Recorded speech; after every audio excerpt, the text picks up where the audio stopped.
Hello, everybody. Welcome to Browns and Beyond, your home for Cleveland Browns content, NFL content, and other sports content. If you're enjoying the show, make sure to hit the like button, subscribe, and ring the bell so you stay locked in with all the latest sports content. And most importantly, drop us a comment. We want to hear your thoughts.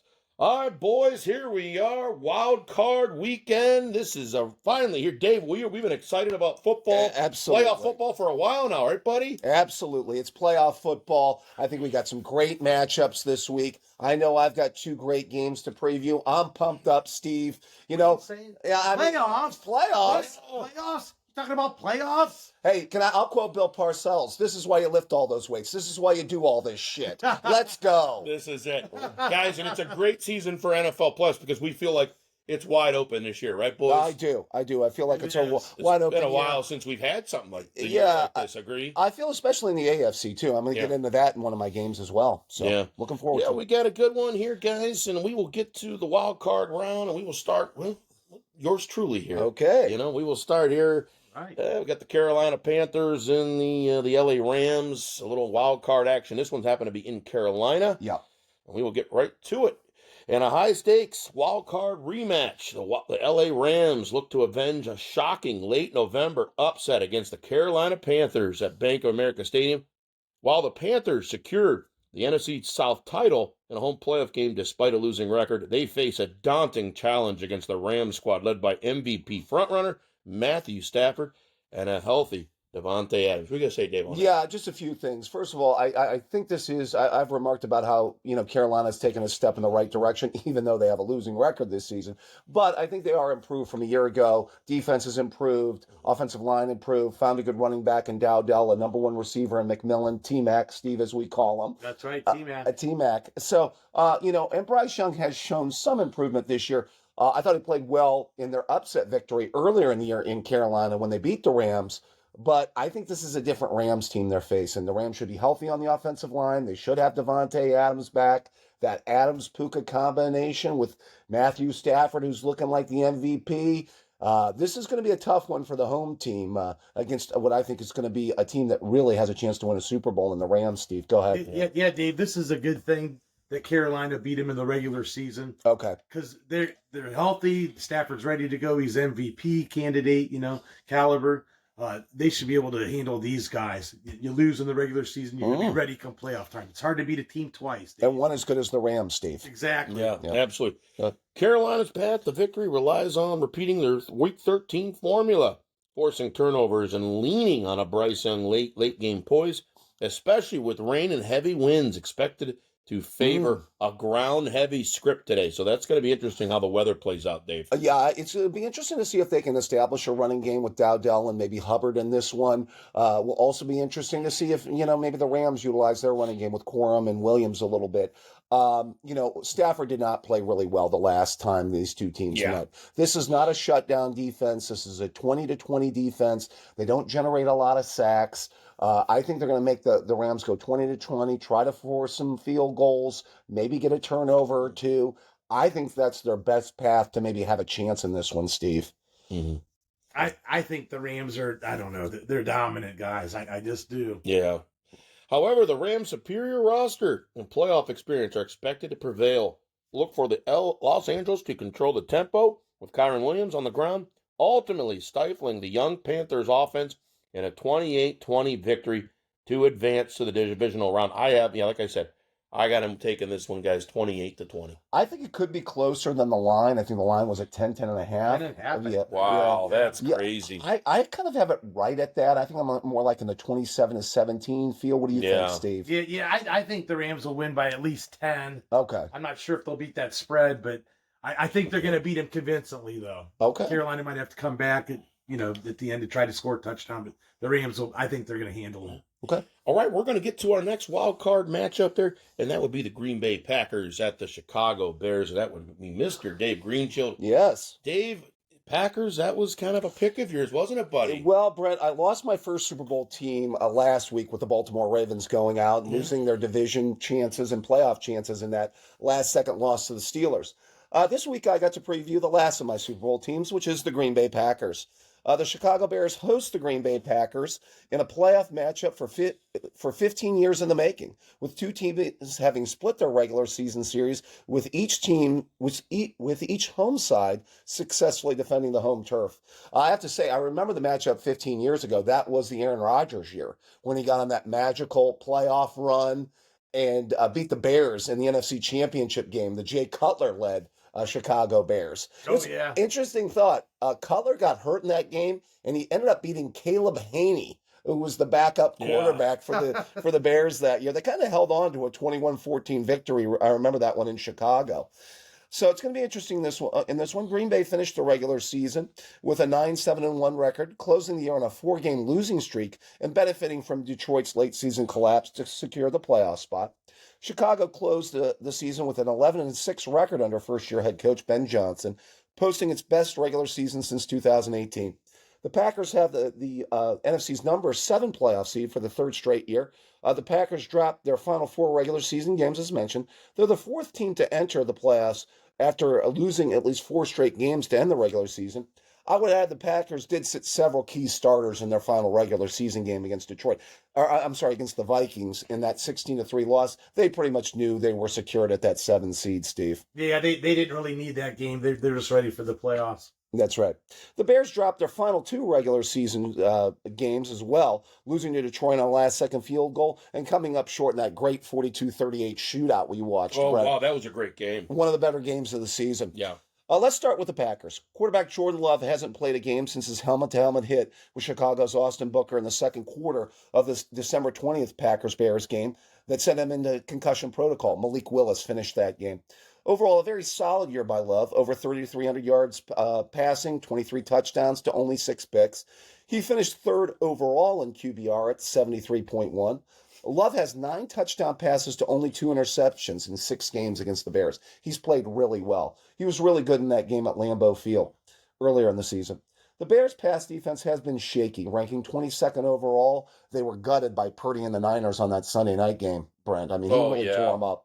Yeah, over 300 yards and 3 touchdowns. Purdy just lit him up. Yeah. So gave up several chunk plays in that one. The Bears' defense has lived off turnovers. They lead the league in interceptions at 23, takeaways overall at 33, and turnover differential at -22, while committing a league-low 11 turnovers. Safety Kevin Byard led the league for the second time in 10 seasons with interceptions, and with 7 picks overall. It'll be interesting to see if the Packers and Josh Jacobs can get a run game going this one. This is a normal staple of the LaFleur offense. He wants to have balance in his offense. Kind of a little bit of a down year for Jacobs, 4 yards a carry, under 1,000 yards, down from his over 1,300 yards in 2024. So haven't quite had that running game. They've had some offensive line issues this year. The Bears do have the 27th ranked rush defense. So if there was a game to get that run game going, it could be this one. It'll be interesting to see how this Packers offensive line holds up. Defensive end Montez Sweat has 10 sacks on the season. The matchups on the outside should be interesting. Christian Watson did have a big game in the win at Lambeau Field, 4 catches for 89 yards and 2 touchdowns in that 28-21 victory over the Bears. I thought the Bears played great in that second half. I will say this. I don't know if you guys watched both of the games. I thought the Packers really outplayed the Bears for a majority of the 2 games. They outplayed them for really an entire first half. I was just going to say that Bears got late magic. They just do. The last game was a good one. When Jordan Love went down, Malik Willis played really well, right? I mean, he kept him in the game. Chicago had to come back at the end. True story. Mark from the bar, who believes this is the last run for Aaron Rodgers, he being a Steeler fan, likes Malik Willis as a possibility for the Steelers starting quarterback next year, by the way. He's a Willis guy, by the way. What you talking about, Willis? Yeah. So I had to go there, Keith. Different strokes, different folks. That's not showing your age. Jeez. No, you walked right into it. I know. Yeah. You guys are a little older than me, and I even knew that. Fix their Winn-Dixie. Yeah. All right. Keep going. Yeah. So on the outside, Romeo Dobbs leads the Packers with 55 catches and 724 yards receiving. It's going to be interesting to see if the Packers, again, can establish some balance on offense in this one. I have a feeling this could be more in Love's hands, but I would not be surprised to see them run the ball at least fairly well in this one. The Bears' run defense has been fairly shaky. So, but I expect Love to make the plays on the outside to his receivers as well. I wouldn't be surprised to see him generate a few chunk plays. On the other side of the ball, what a turnaround for Caleb Williams. He threw for a franchise record 3,900 over 3,900 yards, 3,942 with 27 touchdowns to just 7 interceptions. I was a doubter of this guy coming out. I really was wondering if he lived up to that hype. Steve, do you have a Caleb Williams thought? Yeah, Dave. I was going to tell you when he came out his rookie year, he just throwing like sideline passes and short dump-off passes, and now Ben Johnson has him confident. And now he's going downfield and he's confident. And he's got a connection with DJ Moore. Yep. When they first threw together, it was like catch in the backyard, little side passes. Now look how Chicago beat Green Bay. Caleb Williams hit DJ Moore for one of the best catches of the year. Oh, that was a dime. That is, as we say, that was a dime, Yeah. Brent Keaton, obviously knowing about dime pieces. So, yes, I mean, it's one of those type of throws. Me, not so much. What can I say? I like 5.2s. Okay, there you go. All right. Oh, man. Though his completion percentage ranked last among qualifying leaders, he became more comfortable in Ben Johnson's system. Ben Johnson's done a great job this year with this team, Steve. Oh, an excellent job. Young coach, came from Detroit as a coordinator. He can relate to the players. He's close to their age, right? Yeah, younger guy. And they play great together. Are you planting the seed for what we're looking for in a new Browns coach there, Steve? I know, right? Yeah, Yes. I'm trying to be convincing here. There you go. The last thought on Williams, he's been a little inconsistent with his accuracy, as seen by his completion percentage. He can miss at times. He misses some layup throws from time to time, and that's kind of the last component he needs to level up on to make that next step as a quarterback. He does have the benefit of an extremely strong running game. The Bears rank third overall in the NFL, averaging 144 yards on the ground. The Swift Monangai combination has been really good. Swift has nearly 1,100 yards rushing, with Monangai having 783 on the ground. The Bears were the only team with two running backs with 750 yards or more on the ground, while having two backs with 750 yards or more on the ground. Green Bay struggled to stop the run in recent weeks. Devontae Wyatt, ankle, and Micah Parsons suffering season-ending injuries have really hurt that Packers front seven.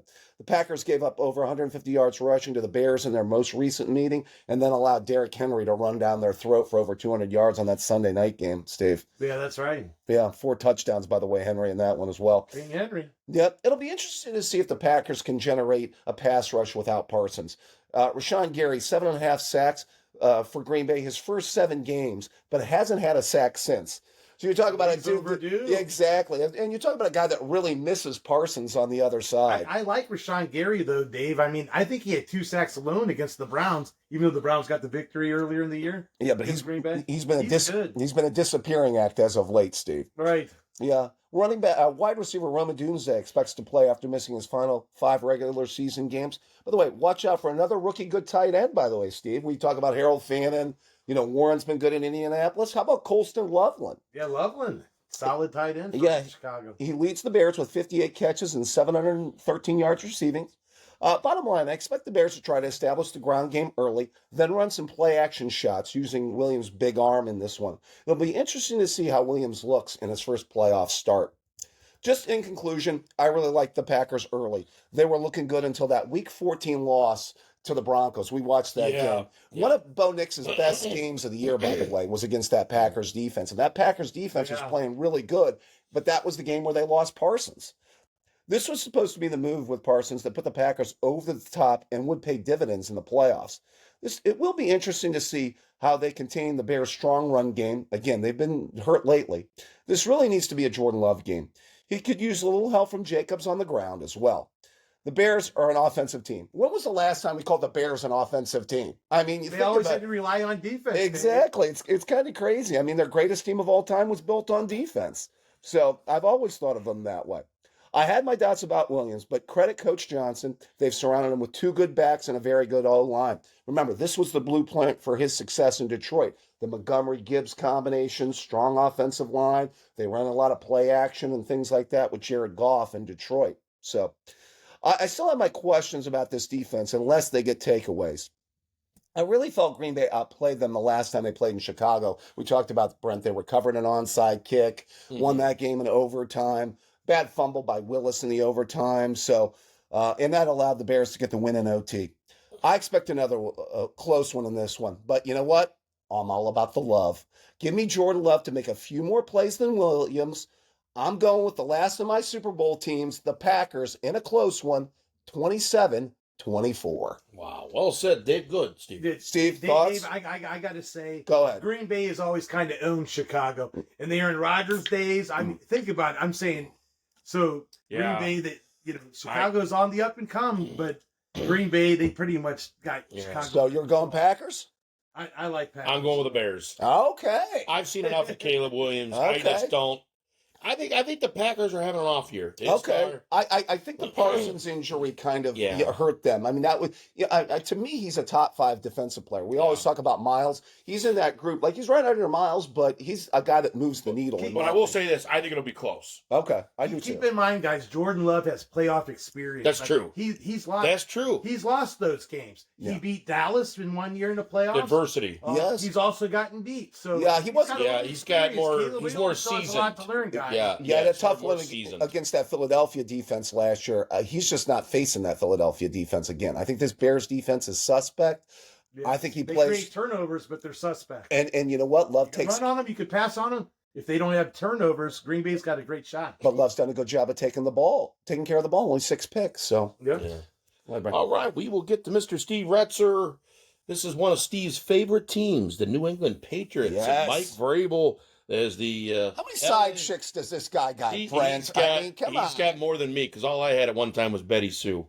So he all you got, like, what do you got? Patriots, you got Texans, Tampa. Like, my God, I mean, how many side chicks do you need? I got a few. Is that okay? Jeez, Steve. All right, we got the fraud going into the Chargers. There you Mr. go. Herbert. There you go. Still on Fraud Island. He is. Well, him and Wilson are hanging out. Yeah, there you go. Remember, The volleyball. Baker's not there, and neither is Darnold's not there either. Well, I'm going to be talking about one of your ex-frauds here in about a minute, though, Steve. So basically, Pardon me, Brent. Herbert playing at the Patriots, and get some Steve Retzer home cooking there with baked beans, and so Steve, give us your take on this Chargers and Patriots matchup. All right, guys. This AFC wildcard round features a high-stakes showdown as the Los Angeles Chargers finished 11-6, head to Foxborough to face New England, finished 14-3. This is a battle of two of the league's most exciting young quarterbacks and two physical, hard-nosed head coaches. My Mike Vrabel led Patriots get a home game on Sunday Night Football as the 2 seed to face the 7 seed Chargers. I had the Patriots making the playoffs, but I never imagined them as a 2 seed, guys. Wow. And many thought they were a year away from making the playoffs. Steve, quick thought. Yeah, I thought they were. You know what? You're a Vrabel guy. We're both Drake May guys, by the way. Yes, you know what I yes, mean? we are. We are both Drake May. And by the way, I'm not Drake May, but I'm warming up to him. well, we'll watch Sunday night, and you may even warm up even more. So we'll have to see. I will say this.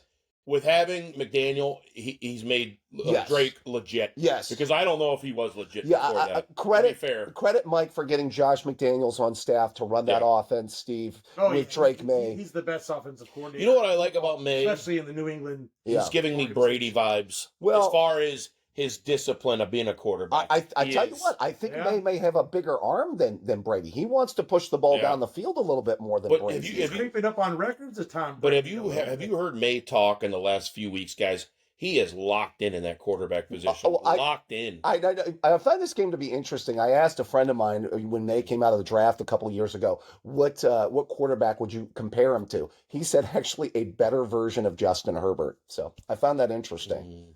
That is. I don't know if I agree with. Well, better version, he said. Well, I know. I see them playing different.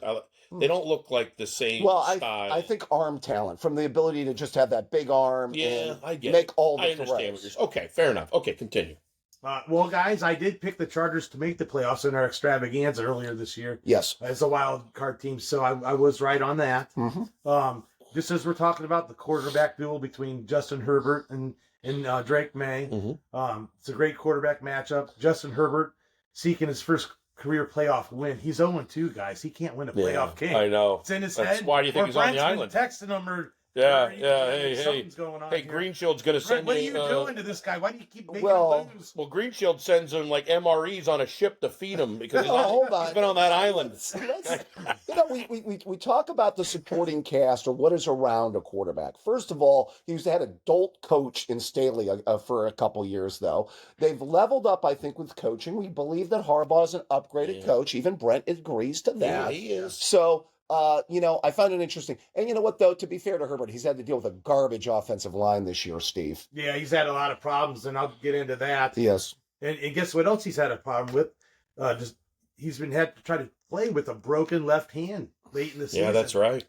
But despite that, guys, Herbert led the NFL in touchdown passes on the run and under pressure, though. Mm-hmm.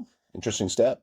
And then you got Drake May. He's making his playoff debut after an MVP caliber sophomore season, guys. I love it. Didn't have that sophomore slump. He, in fact, had MVP type season. He finished with the league's best EPA per play and led all quarterbacks with 61 scrambles. I mean, think about it. That could have been Shador Sanders, too. He's a little scrambler. We'd be done with play more games. We're done with Browns, right? I think we're at the beyond part of the podcast. How about the We're beyond definitely at the part? beyond part, right, Dave? Yes, there We're you the go. Browns part and the ampersand. Yes. I don't even think well about it. put, Brent. Well All put, right, we're my in the friend. beyond. Okay, go ahead. All right, guys. Question is, can the Chargers protect Herbert? Yes. The Chargers' offensive line has been ravaged by injuries, losing star tackles Joe Alt. That was the biggest loss.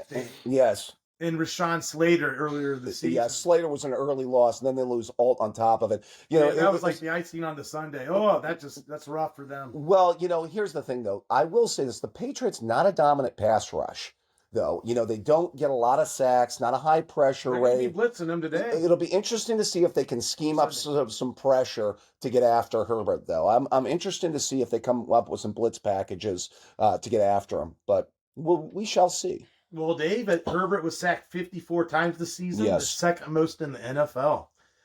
New England's defense, led by Harold Landry III, will look to exploit backups Jamari Sailor and Trey Pippins III to keep Herbert under constant duress. Yeah.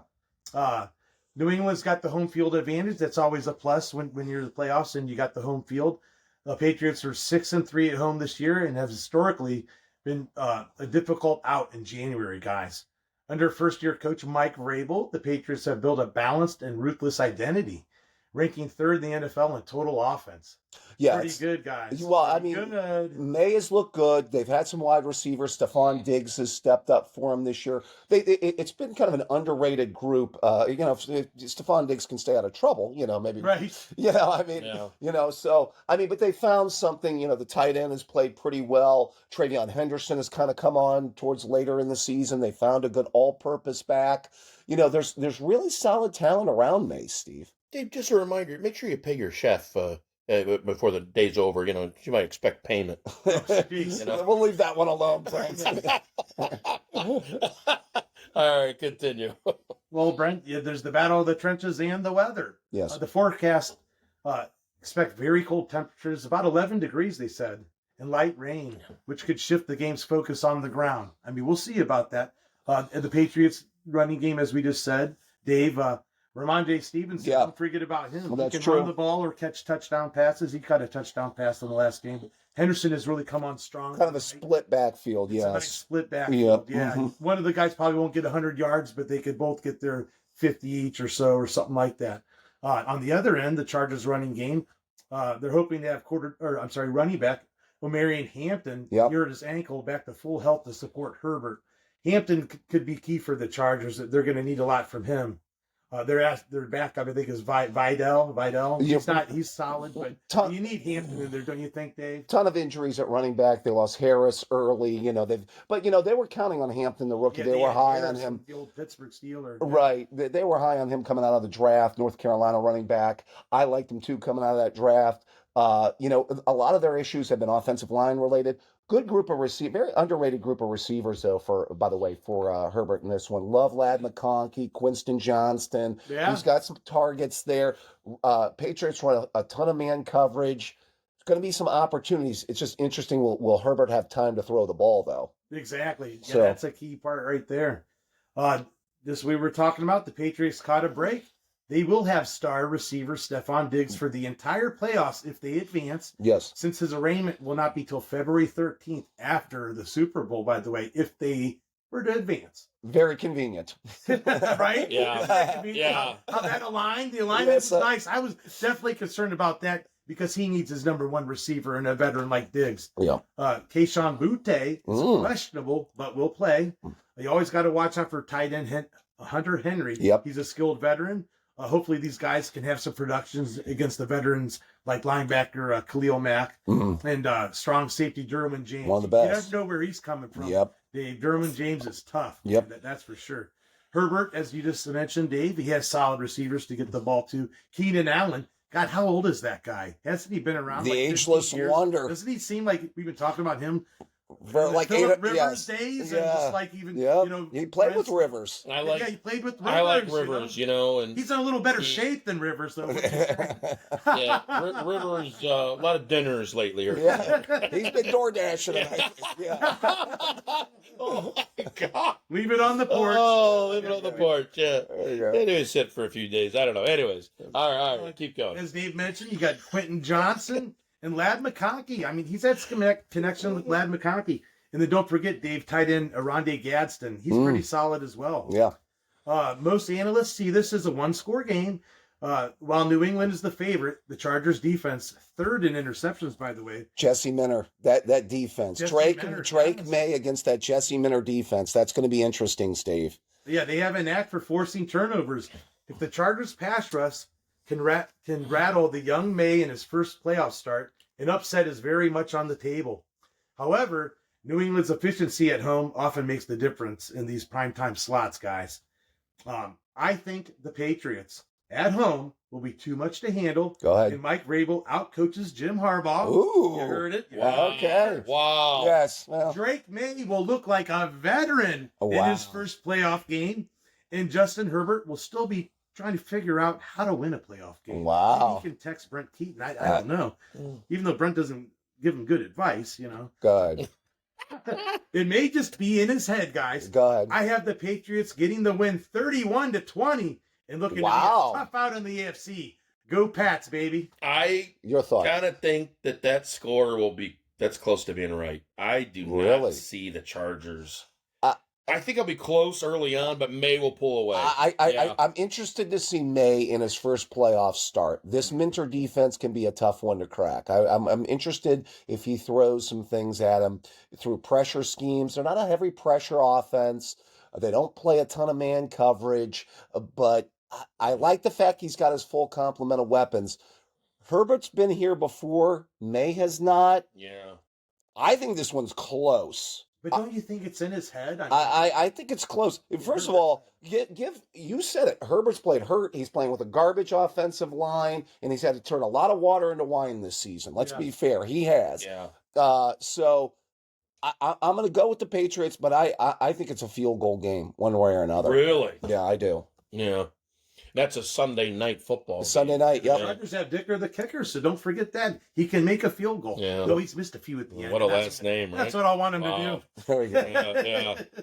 All right, we will get to the next wild card matchup, and that is the Philadelphia Eagles and the San Francisco 49ers. And this game, I believe, is in Philly. Yeah, the Saturday afternoon game. Yeah, right? Saturday afternoon, yeah. Yep. So we'll get right into it in a heavy-hitting wild card rematch of the 2023 NFC Championship. Yep. The Philadelphia Eagles host the San Francisco 49ers in a clash defined by elite defense and star-studded backfields. Philadelphia enters as the number 3 seed with a rested Jalen Hurts and a top 5 scoring defense that has excelled at forcing turnovers. +6 on the differential. Go ahead. Yeah, I was just going to say, interesting. I remember that championship game. That was the one where Purdy got hurt. And, San Francisco was pretty much lost afterwards. They couldn't find any offense afterwards. I remember that. They brought in that backup quarterback, Johnson, I believe his name was. Yeah. And they just struggled offensively in this one. But I think Frisco should have won that, by the way. They could have won that. But without Purdy, they were done. Josh Johnson, the journeyman? Yeah, I believe Josh Johnson, the journeyman. Good call, Steve. Yeah, and they were really lost in that one. And, Philadelphia ended up pulling away. But, Purdy versus Philly defense is really the interesting matchup in this one. Yeah, it definitely is. But they face a 49ers squad hungry for redemption while Brock Purdy looks to exercise his past demons at Lincoln Financial Field. The game will likely hinge on the battle in the trenches. Yes. Philadelphia's defensive front, led by Jalen Carter, aims to stifle C-Mac, who remains the league's most dangerous weapon with over 2,100 scrimmage yards this season. One quick note, I do hear future Hall of Fame tackle Trent Williams is going to give it a go in this one. Yeah. So that's going to be interesting. Be interested to see if he gets matched up against Jalen Carter, one of the best defensive ends in the game in this one. So a matchup to watch out for. Yeah, no doubt about it here. With San Francisco dealing with critical injuries to Trent Williams and their linebacker core, the Eagles' ability to exploit a thinning Niners defense with Saquon Barkley should prove decisive. Expect a physical, low-scoring affair where Philadelphia's home field advantage and turnover margin carry them to a 24-17 victory over San Francisco. Yeah, I think this one's in that neighborhood to 7 to 10 points. I think this is a game. I'm going to talk about it later. I think Philadelphia needs to get their running game going in this one. That's been the biggest difference. They've been too Jalen Hurts dependent offensively, I think, at times this year. Hurts has had some inconsistency. They oftentimes, he's not necessarily the most consistent thrower from the pocket, particularly on intermediate throws up a lot of YOLO balls down the field to Devontae Smith and A.J. Brown, who just win a bunch of one-on-ones. So it'll be interesting to see if he can hit some throws in this one. But this is a game where I could see the Philly running game getting going against a kind of a decimated 49er defense. Steve, your thoughts? Yeah, I like the Eagles in this one too, Dave, and I agree with you. They need to run Barkley a lot in this one. You can't depend on A.J. Brown and Devontae Smith and then Hurts. You know what I mean? The defense, I think, will play well in this one. The 49ers, good job, guys. We'll give you a gold star or something. But, I think that, their defense isn't. Without Nick Bosa, without Fred Warner. Yeah. I mean they played great without those. But maybe this is when it's going to show. It's playoffs. This is when it's going to show. Kyle Shanahan is a great coach. He did the best he could do with the players he had available. They played good, but the Eagles will show why they're dominant, why they make it to Super Bowls, why they win a Super Bowl. Right. I think they're going to handle the 49ers, guys. Yeah, I think the losses of Warner Bosa, they lost Mikael Williams, their first-round draft pick. They've just lost too much. Eventually the injuries were going to catch up with the 49ers. It's just that's the issue. But Purdy, has leveled up. It's going to be interesting to see. But this defense is you thought he faced a tough defense last week in Seattle. It's going to be tough. Yeah. I remember last year, Philly was playing bad games in the playoffs last year. Yeah. They weren't playing good in the first few games, and they still won. Well, yeah. It just tells you. Well, it just shows you that defense and that run game. That's what I expect in this one, the defense and the run game. Yeah, no doubt. It could be a low-scoring game, guys. Yeah, no doubt. All right, we will get to the next wild card matchup, and that is the Buffalo Bills at Jacksonville Jaguars. And Mr. Dave Greenshield will lead us into that matchup. Dave, how you feeling about this matchup? Well, you know what, Brett? This has my vote for the most interesting wild card game of the weekend. It is. This one's up there. It is. The 12-5 Buffalo Bills travel to Jacksonville to take on the 13-4 Jacksonville Jaguars, who've had a really strong season and is taking a veteran-led Bills team that's trying to win the Super Bowl, by the way. We'll see if they can finally break through. The Bills are 7-7 in games and 9 seasons under coach Sean McDermott. By the way, he might have some pressure going into this playoffs, by the way, guys. With 5 of those losses coming on the road, the Bills have dropped 8 consecutive road games in the playoffs, all of them since they had a win at Miami in the 1992 AFC Championship game. That was when they had the K-gun. I remember they beat Miami in Miami that year. That was one of Marino's last chances to get to a Super Bowl. Actually, his only 3rd AFC Championship game they played in. They lost at home. I remember Jim Kelly and Thurman Thomas killed him with screen passes in that game. The Jags are averaging 33.6 points during their 8-game winning streak, the franchise's longest since 1999. They are 4-1 in home playoff games. Jacksonville is the third team in NFL history to win 13 or more games a season after losing 13 or more, joining the list that includes the 2025 Patriots and then the 1999 Peyton Manning-led Indianapolis Colts. Let's start with the Bills. The narrative has already started for Josh Allen in this postseason. There's no Joe Burrow. There's no Patrick Mahomes. There's no Lamar Jackson in the playoffs. The guys, when we rank quarterbacks at the start of the season, that was our top 4 pretty much, consensus, as we talked about. So there's no boogeyman out there, as Brent would say, for Josh Allen Yeah. this time around. So the path, by the way, the path is not easy this time for the Bills. They have to go on the road. Josh Allen enters the playoffs for the 7th consecutive season with a 7-6 record, with 4 of those losses coming on the road. He's completed 65.7% of his passes, averaging 258 yards a game, 33 touchdowns, 25 of those passes, 8 of them rushing. Actually, has 1 receiving this year. I didn't realize that. He also has just 4 interceptions to 2 fumbles lost. The Jags defense will present some interesting challenges, and it starts up front for Jacksonville. They have a formidable D-line led by defensive end Josh Hines-Allen with 8 sacks on the season, and Trayvon Walker and Eric Armstead are also capable pass rushers. The Bills' offense has really been led. You know what I think of the Bills? They're basically a 2-man team. It's Josh Allen and it's James Cook. This is basically a 2-man team. Without receivers, it seems like, Dave. Right. He's playing really well. And I think the defense is kind of suspect this year. Remember the Browns game? Yes, that was telling. They've got exploited on the ground, and I'm going to get to that later, by the way. Yeah, keep going. Yep. So it's interesting. As I said, Cook has had an incredible year, by the way. Over 1,600 yards rushing. He's averaging 5 yards a carry, 14 total touchdowns. He's been amazing. I love them coming into the season. He's been like a fantasy stud there, Steve. Yes, he has it. Usually Buffalo has good receivers that are catching balls, but James Cook he's money, man. He's a tough running back. Well, this is where the rubber meets the road. The Jags' rush defense topped the league for the first time in franchise history, only giving up 85.6 yards on the ground. Allen has really done it the last 2 seasons without an alpha at the wide receiver position. Remember, he lost Stephon Diggs. The loss of Diggs is May's gain there in New England, by the way, Steve. Exactly. Yeah, He's playing good for New England. Couldn't do it in Buffalo. I think that was part of why Allen got the MVP last year, by the way, because I think people looked that he didn't have as strong as offensive supporting cast. He didn't have like a Derrick Henry like Lamar had, or like what Burrow has with Higgins and Chase. He didn't have that real star playmaker. Go ahead, Steve. And too bad Amari Cooper couldn't help Josh Allen in Buffalo. I mean, look how good he did for the Browns. I know he was getting older, but they pretty much dumped him. Yeah, that move definitely didn't work out for the Bills. No. Khalil Shakir led the Bills with 719 yards receiving, but the Bills had 11 players with at least 1 TD catch, led by Dalton Kincaid with 5. Watch out for those 2 tight ends in this one, Knox and Kincaid. I really expect Allen to spread the ball around in this one. It'll be interesting to see if Cook can get anything going on the ground. I also expect Josh Allen to utilize his legs. Come playoff time, he loves to scramble, so something to watch in this one. On the other side of the ball, quarterback Trevor Lawrence has proven he is not a fraud, Brent. I know. We took him off the island. He's off the island, and and he deserves it. He's had a hell of a... But we both said that schedule...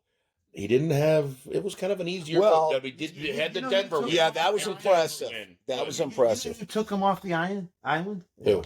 Liam Cohen. That guy's magical with quarterbacks. Yeah, he took him off the island. Magical. But Dave helps Trevor Lawrence. Well, there Trevor you Lawrence go. is not a fraud, boys. By the way, go ahead. Well, remember we talked about the Denver game. Yeah, well, that was a moment of truth. That Denver defense is a top 5, top 6 defense in the league. He went into Denver, diced them up, and had one of his best games, and he was playing his best football going down the stretch.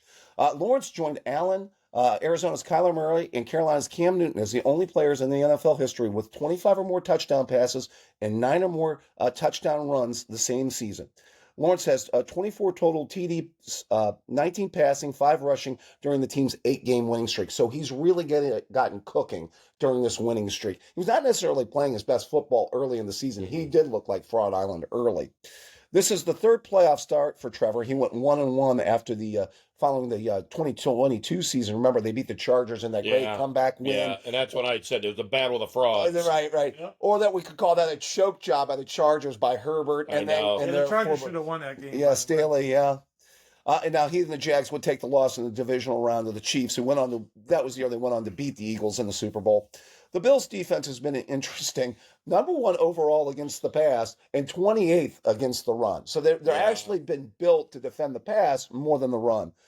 They will be without the services of linebacker Jordan Phillips, and again without defensive tackle Ed Oliver, who tore his bicep earlier in the season. Lawrence has also had the help of a strong running game. Travis Etienne. I always get the name wrong, Steve. It's tough. Yeah, he went for over his college teammate at Clemson. He went for over 1,100 yards rushing and 13 total touchdowns. The Bills' defense that allowed more than 150 yards on the ground 7 times this could be his time to shine in this one. This is the player to watch maybe in this one.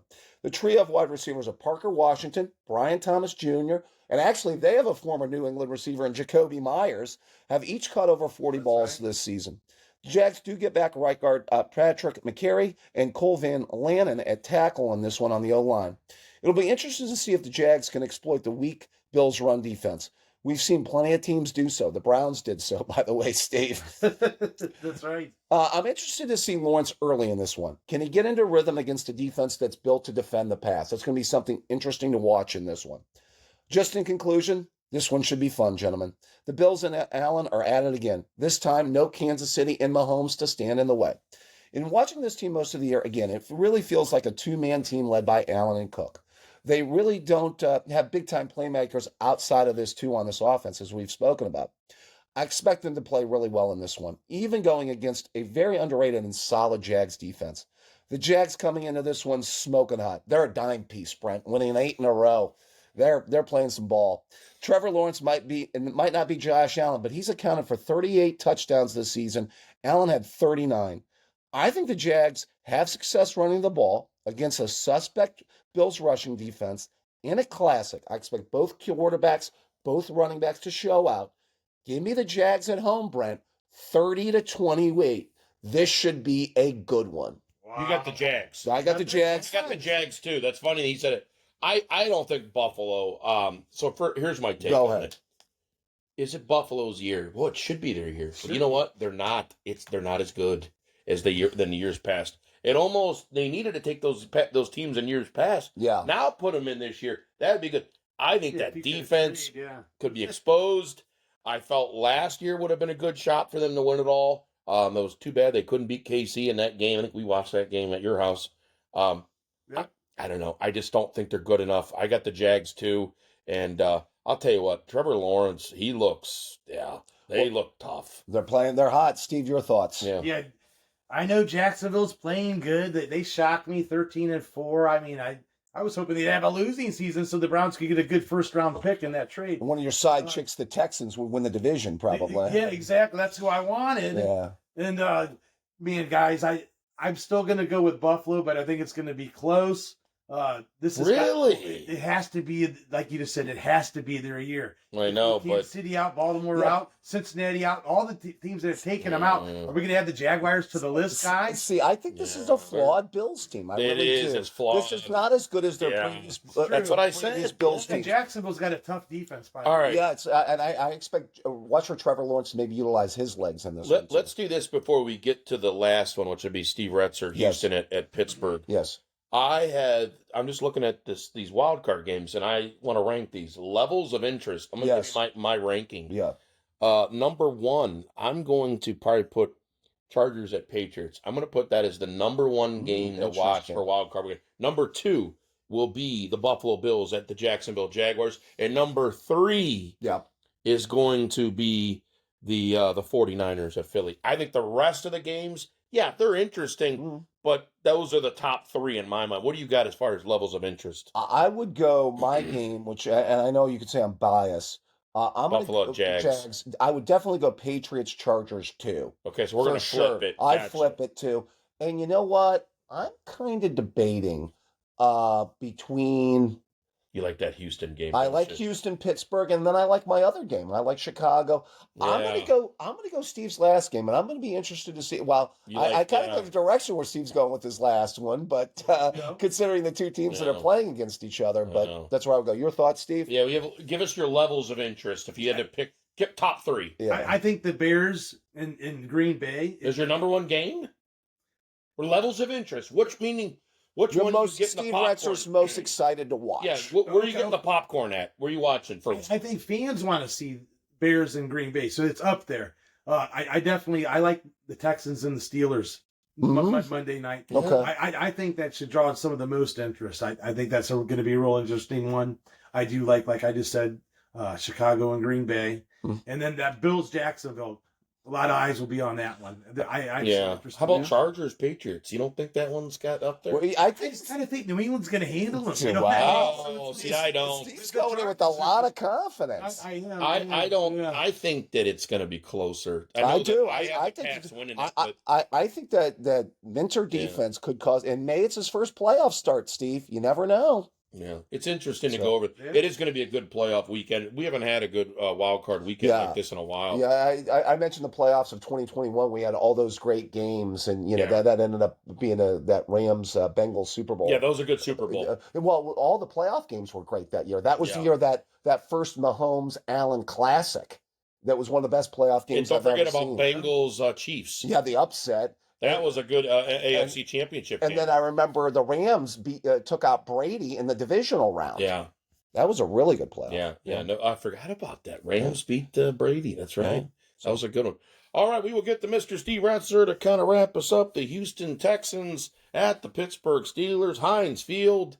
And, Steve, what do you got going on here with this Houston? Oh, wait a second. Let me guess. You're going to take the Houston Texans, aren't you? I don't know how I knew that. It'll take a lot for everyone to realize that. Yeah, so, all right, get us into this matchup, Steve. Well, guys, it's a Monday night game. The Houston Texans it's a wild card, 12-5. They travel to actual Acrisure Stadium to face the Pittsburgh Steelers, 10-7, in a high-stakes AFC wild card matchup.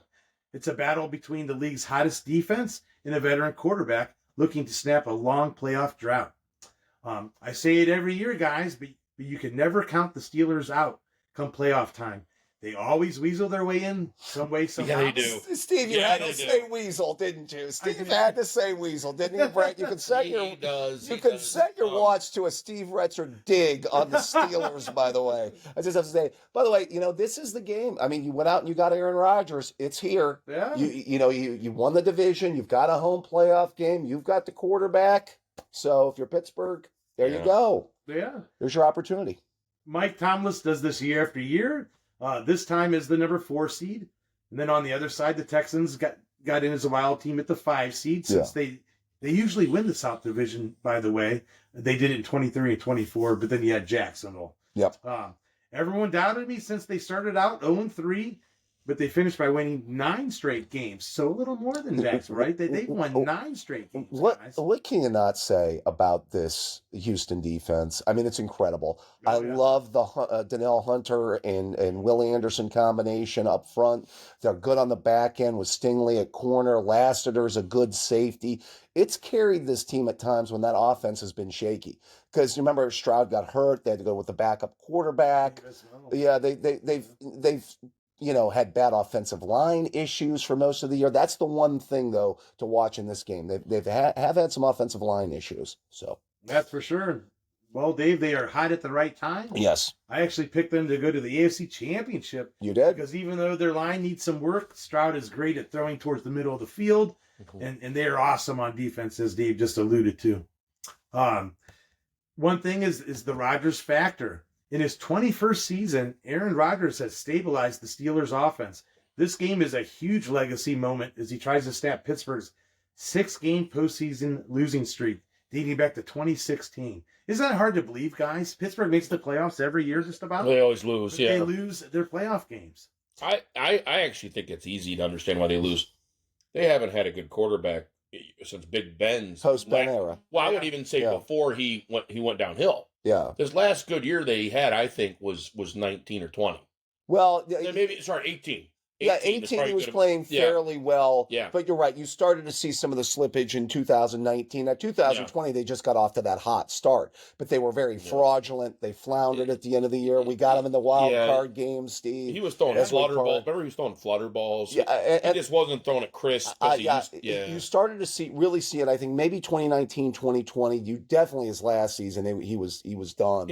But they even slipped into the playoffs his last season. They got a thump at Kansas City, but, But here's the deal. They always got a good coach. They never get the coordinator right, and they never have the quarterback right. This is probably the best quarterback they've had since Big Ben 2018. Well, even though this isn't the prime Yeah. right, even though this isn't the prime Aaron Rodgers, he was starting to get it cooking, then the Metcalf situation happened. And then, obviously we caught him at the right time. But again, he came through last week against the Ravens and played extremely well, particularly in that fourth quarter. Would not let them lose. Yeah. So, well, guys, Houston's got the Iron Curtain. The Texans finished the season with the number 1 total defense in the NFL. yeah. They've won 9 straight games, like I said, Yeah. largely on their backs of their past duo, Donnell Hunter and Will Anderson Jr. They're great. Those guys are awesome. Yep. Another big key to this game is the return of DK Metcalf, like Yes. we just mentioned. After serving a 2-game suspension, star wide receiver DK Metcalf returns to the lineup.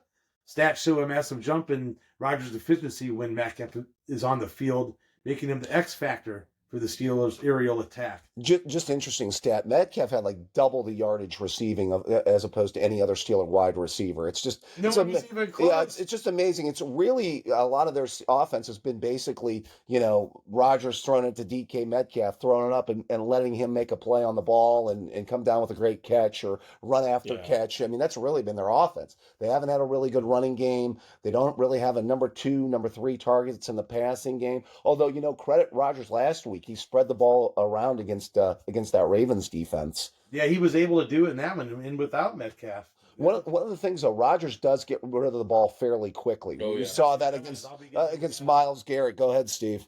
I'll let you talk. Yeah. So, C.J. Stroud's road test. He's been elite at home, but he's facing a hostile, terrible Towel environment. If he wins, he'll join the elite club of quarterbacks like Russell Wilson and Joe Flacco to win a playoff game in each of their first 3 seasons. Mm-hmm. Big matchup to watch is the Texans' defensive ends versus Steelers' offensive line. Yeah, their tackles, Broderick Jones, I believe they're one tackle. Can they hold up in pass pro? They had some issues earlier in the year, but I think that their offensive line's mitigated by the fact that Rodgers just gets rid of the ball so quickly. Yeah, he does it so fast. Yeah. So I mean that's kind of helps the fact that they might not have the most dominant offensive line in the world. You know what tells me about Aaron Rodgers that's interesting? Yeah. Is that he doesn't have his A game as he once did. But that tells you, isn't it hilarious that he's still one of the better quarterbacks in our league? It just tells you there's not that many good quarterbacks in the NFL. Well, I think that I think there's something to experience too, Brent. Yeah, that's true. Yeah, I mean, he's seen all the blitz packages. He's seen all the coverages. He knows still where to go to the football. He may not be as athletic or quite the arm as he had, with those prime years in Green Bay, but he knows where to go with the football. And he can still make some of those dime throws, Steve. Yeah. Keep going, Steve. Pittsburgh's offensive line has been solid lately, but Hunter and Anderson Jr., they've combined for 17 sacks this season. Mm-hmm. Now, this is what we were saying. Rodgers has the fastest time to throw in the league at 2.59 seconds. Yeah. Which he will need to rely on to avoid the Texans' relentless pressure, guys. Isn't that crazy? 2.59 seconds. The ball's out. No wonder Myles Garrett couldn't get a sack. It's hard to get to him. Well, that ball's coming out, guys. I want to throw out a quick Stroud thought, too.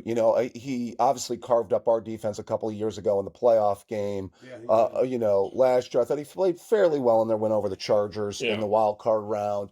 It's going to be interesting. This is going to be interesting. His third go around in the playoffs.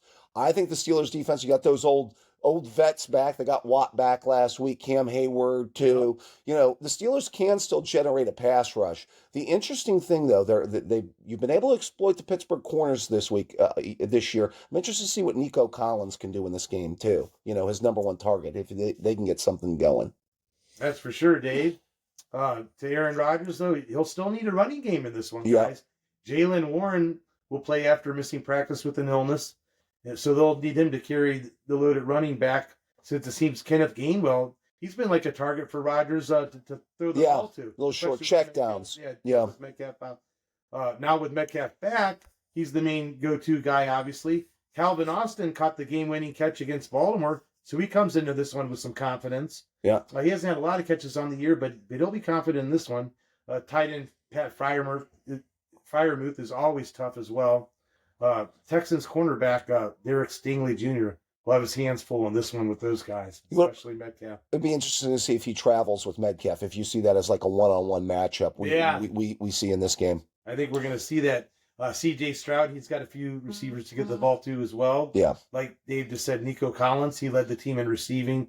He's got his third 1,000-yard season in a row. Mm-hmm. Tight end Dalton Schultz has been solid. Yeah. He actually led the team with 82 receptions. He had more receptions than Nico Collins, but Collins had more yards. He's really the number 2 receiver in this offense. That's the one thing. I had doubts about Houston coming into the season. Could they find a number 2 opposite of Collins? And then, obviously the offensive line. So, yeah, he's been really solid at tight end. Former Cowboy tight end, Schultz. That's right. Yeah. And with Tank Dell out, but he's been out all year. Yeah. I call the rest of the guys the dudes. It's whoever can step up. The dudes between Jaden Higgins, Christian Kirk, or Jalen Noel. I mean, it's whoever can step it up in that. The Steelers' defense is always tough at home as they're waving those terrible towels. I hate those things. Yeah. They can win if they create turnovers and apply pressure on Stroud, whose offensive line needs a lot of work. Yes. TJ Watt could be a difference maker in this one. Mm-hmm. I bet he's a little upset, too, that Myles Garrett broke the sack record, so he might want to exploit teams in the playoffs. Yeah. Now that it's playoff time. C.J. Stroud can't try to do too much. If he lets his defense play their game, he can have success. He usually comes through the first round of the playoffs. I think the Texans are hot. Yep. And they just will be too tough to handle in the end. I have the Texans winning 2017 in a low-scoring defensive battle. Right. They've been, if you think about it, all their scores this year has been about that. Yeah, this 20 to 16, 2017. Yeah, this game seems like a 19-16, even 17-14. 20 to 17 definitely feels right. I expect both defenses, to get after each quarterback. It's going to be interesting to see which of these two quarterbacks can hit those 1 or 2 big throws, and, can they take care of the football, avoid that big mistake in what should be a low scoring game. Yeah. I'm going Texans. I love this defense. I think this is the best defense in the NFL. I think they're going to make life very difficult for Rodgers and that Pittsburgh offense. Another tough loss for the Steelers. I think Stroud makes enough plays. Collins, the tight end, field goal game. Yeah, I like Houston. Brent, you? Yeah, I got Houston winning this for sure. They're on a roll, guys. Their defense is good, and you know what? I don't think Stroud is the perfect quarterback, but he's good enough. He gets him over the hump, and that's all you can say. Yeah. So, all right, guys, we will get to the final segment. That is the bold predictions, and we will lead off with Mr. Dave Greenshield. Dave, give us the bold prediction for Wild Card Weekend. Well, Brent, I'm picking on the injured 49ers defense yet again. I have Saquon Barkley going for over 100 yards with a rushing touchdown against that beleaguered, maligned, however way you wish to put it, 49ers defense, all those injuries we talked about earlier. Robert Saleh, credit him for kind of, putting together a good defensive game plan with duct tape and wire or something this year, especially missing all those key starters. Barkley's been really good in the playoffs. He has 613 career rushing yards to 7 touchdowns in 6 career playoff games. Had a couple of big performances. That one against the Rams last year. He had a game against the Rams. Yes, he was unbelievable. It was a thing. It was a great game. I expect him to be a bigger part of the Eagles' offense on Sunday. Remember, Seattle rushed for over 180 yards on the ground last week against this maligned 49ers defense. I expect Barkley to get some carries. He's had 20 or more 3 of the last 4 games. In those games, I think he's had 2 100-yard rushing games. I think Philadelphia started to get the running game going. In what I think will be a lower scoring game, as I said, I think the Philly defense, I think Barkley is the difference on the ground. Fly, Eagles fly, as Barkley has a really good game running the ball. All right, well said. We'll get to Mr. Steve Retzer. Steve, give us a bold prediction here for Wild Card Weekend. All right, guys, my bold prediction, this is the Bills and the Jaguars game, by the way, is that running back James Cook of the Bills will have over 100 yards rushing against the Jaguars' #1 rush defense. Wow. They're going to win the game, and they're going to end their 8-game losing streak on the road in the playoffs. Wow. You guys know that the Buffalo Bills have been losing road playoff game since 1992. Yeah. Wasn't that Jim Kelly? Yeah, no, that's what I said. Yeah. Andre Reed. Yeah. And, I told you. It's Bruce Smith. I remember Daryl Talley. Or I don't know. We can keep going. That was that That night. was a long time ago. Hold on a guys. second. Daryl Talley. Good play. You'd like, I like that, By the Steve. way, I remember that playoff run for Buffalo. That was the one that started in '92 with the Frank Reich game, where they came back from the 35-3 deficit Houston. against Moon and the Oilers. That was big. Yeah, I went to a card show. Greatest comeback ever until Brady beat that. I think Brady had. Well, no, but Brady was 28-3 in the Super Bowl. That was 35-3. That's right. There wasn't one that was actually. Oh, I know what it was. Vikings.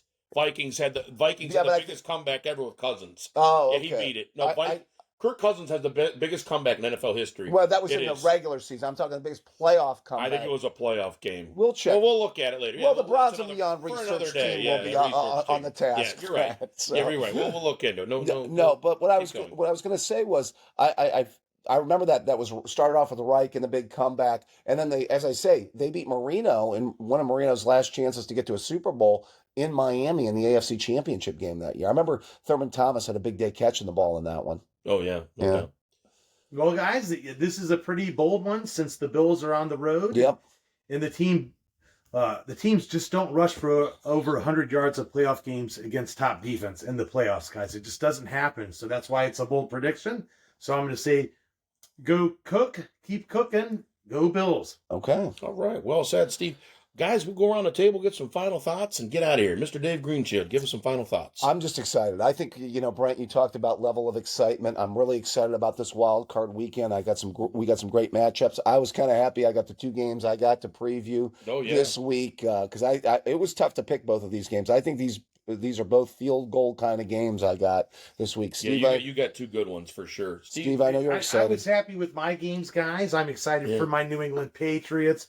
Definitely excited for my Houston Texans. I still also think that Buffalo Jacksonville is going to be a great game to watch, guys. I'm excited on Sunday. Man, 3 games. I think tomorrow's got the better docket. Tomorrow's docket's better than today's docket. Yeah. The late game today is what, the Philly game? Yeah, no. The late game is Green Bay. Green Bay. And that'll still be a good one. Yes. Green Bay will be good. Yeah. The later game, the 8 o'clock game. Yeah, but all three tomorrow I think would be good. Starting with Jacksonville, Buffalo, Philly in San Oh, yeah. And then closing with Chargers and New England. That'll be good. Yep. And then the Monday game will be good too. Texans, Steelers. Yeah. So good. Yeah. A lot of good weekend full of games here. Guys, have a good one. Take care.